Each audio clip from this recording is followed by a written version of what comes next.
Assalamualaikum. Bikin Terang kembali lagi hadir. Kali ini tamu saya bukan tamu sembarangan. Dulu pernah jadi narasumber, pernah juga ngurusin podcast juga, dan podcastnya fenomenal, keren, cadas, Bung Refli Harun. Gini dong. Iya. Apa kabar, Mas? Baik. Kenapa sekarang tampilnya selalu pakai topi, Om Refli? Saya klarifikasi, saya tidak botak ya. Biar terlihat lebih muda. Oh, iya. Enggak juga, sebenarnya ini kan ada teman dari luar ngasih topi gitu-gitu, dia senang, ya udah kita pakai. Oke.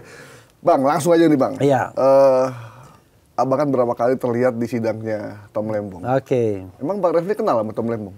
Saya sebelum sidang itu baru 1 kali ketemu Tom Lembong. Itu pun di podcast, salah satu podcast di mana saya menjadi salah 3 dari narasumber. Jadi ada 3 orang narasumbernya, saya, Herse Beno Arif, dan Tom Lembong. Udah. Di situ tuh pernah? Di situ saja. Nggak pernah bertemu dan tidak pernah WA-WAan. Nah, gitu. Terus kenapa di beberapa kali sidang datang, dan terakhir katanya ketemu sama Tom Lembong di salah satu rumahnya Anies? Ya. Jadi gini, saya melihat Aniesnya. Jadi saya sama Anies itu baru saja berkenalan. Ya kira-kira cuma 35 tahun aja. 35 juta penduduk Indonesia ya. Waktu Bang Refli jadi wartawan berarti ya? Bukan. Saya satu kampus ya? Kampus. Ya, sama-sama aktivis badan eksekutif. Dia ketua senat mahasiswa UGM tingkat universitas, saya ketua BEM Fakultas Hukum. Tapi kita udah kenal ya. Nah, jadi kalau dihitung sampai sekarang ya kurang lebih 35 tahun. Nah, jadi saya kira saya paham betul, Anies tahu betul ya. Nobody perfect pastinya kan. Tetapi ketika Anies minta datang dong di Tom Lembong pengadilan gitu ya, ya kita datang. Dan saya sudah tahu kasusnya dari awal. Jadi sejak dia ditangkap, dijadikan katakanlah pesakitan, ya saya tahu kasusnya itu nggak jelas. Kerugian negaranya bergeser sampai putusan hakim itu geser-geser terus. Nah, karena itu saya mengatakan ini no case. Saya ketika saya datang, salah satu statement saya adalah Tom Lembong ini masih punya moral standing karena jaksa pun mengatakan dia tidak terima aliran dana. Nah, kalau orang tidak terima aliran dana baik kepada dirinya maupun pada pihak yang terafiliasi dengannya, masa dia jadi charity begitu? Masa korupsi charity, yaitu menguntungkan orang lain, kan nggak kenal kita orangnya. Itu kan it doesn't make sense, nggak masuk akal. Makanya saya bilang karena dia punya moral standing, saya mau membelanya. Gitu. Terlepas apakah saya kenal baik atau tidak, dan saya tidak pernah bertemu sebelumnya kecuali 1 kali begitu. Dan ternyata banyak orang yang seperti Bung Refli ini. That's the point ya. Saya juga lihat ternyata aktivis anti korupsi juga bersuara sama. Sebagian mungkin dia karena mereka terhubung atau percaya sama Anies, sebagian karena mereka secara objektif melihat kasusnya.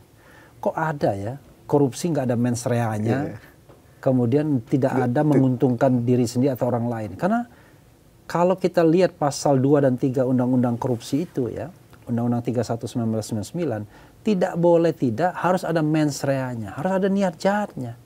Karena itu kan doing something, melakukan perbuatan. Masa nggak ada niat jahatnya? Ada sih memang tindak pidana tanpa mens rea. Misalnya orang yang lalai, lupa, itu kan nggak ada mens rea-nya.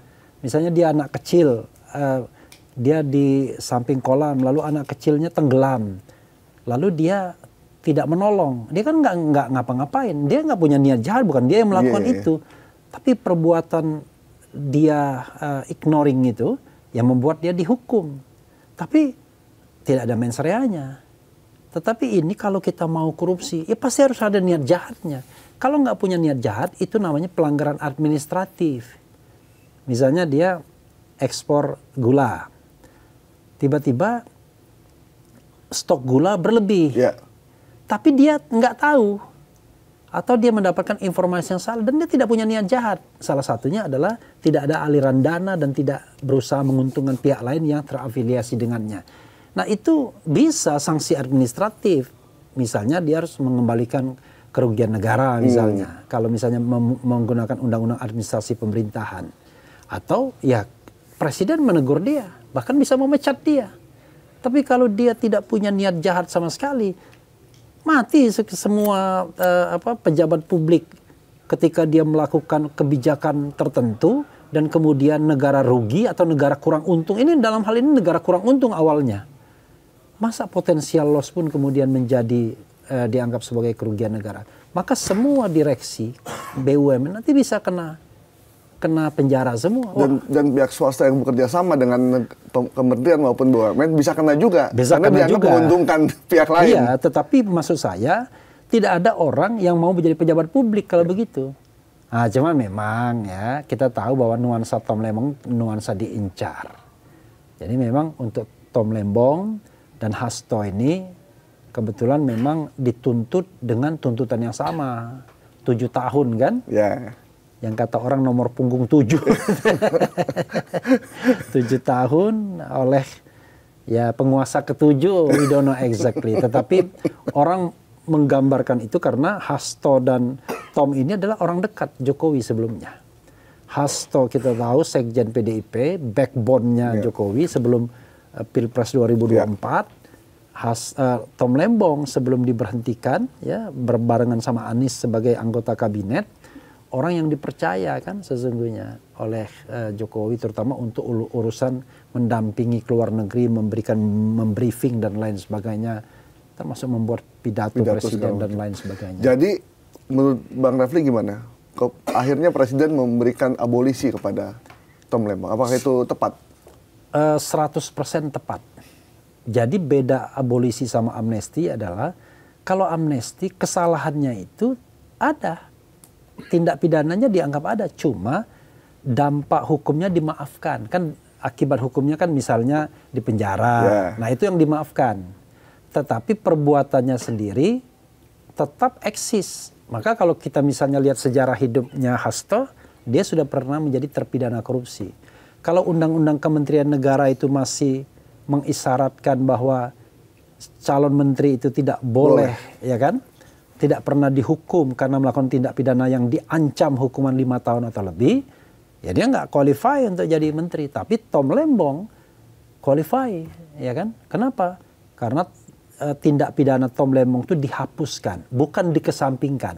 Kalau dikesampingkan itu deponering oleh kejaksaan. Deponering itu tindak pidananya tetap ada, tapi demi kepentingan umum dikesampingkan, set aside. Tapi kalau ini dihapuskan, beda. Benar-benar tidak ada berarti? Tidak ada, hapus.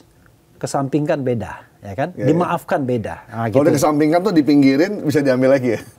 Ya bisa dipinggirin lah ya? Iya, tetapi itu yang saya pernah dengar dari seorang pengacara senior ketika kita sama-sama membela. Ini Bambang Wijoyanto itu masih ada kasusnya katanya. Kan dulu kan cuma di deponering.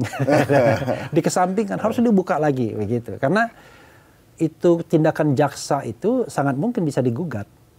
Karena itu kan tindakan administrasi negara. Tapi tindakan presiden mengeluarkan abolisi itu tidak boleh digugat. Karena kan gugatan itu kalau dia mengeluarkan keputusan tata usaha negara. Ya, dalam kapasitas dia sebagai kepala pemerintahan. Tapi ini adalah menggunakan kewenangan konstitusional sebagai kepala negara. Dan itu kalau dalam ukuran hukum tata negara tepat? Tepat. Jadi ini adalah memang sebuah kewenangan konstitusional presiden yang memang tidak boleh sembarang. Makanya di dalam sistem pemerintahan presidensi itu unfortunately presiden itu kepala negara dan kepala pemerintahan. Padahal kalau di dalam parlementer kan, kepala negara itu ratu atau raja, kepala pemerintahnya perdana menteri. Yang bisa kasih abolisi macam-macam adalah raja atau ratu, karena berlaku prinsip the king can do no wrong, ya kan? The queen can do no wrong. Tapi ini dia double function, karena itu ya kita butuh kepala negara, kepala pemerintahan yang wise, yang adil, yang tidak segmented, yang tidak hanya mementingkan partai politiknya, yang berhenti dari menjadi ketua umum partai politik ketika terpilih, harusnya begitu.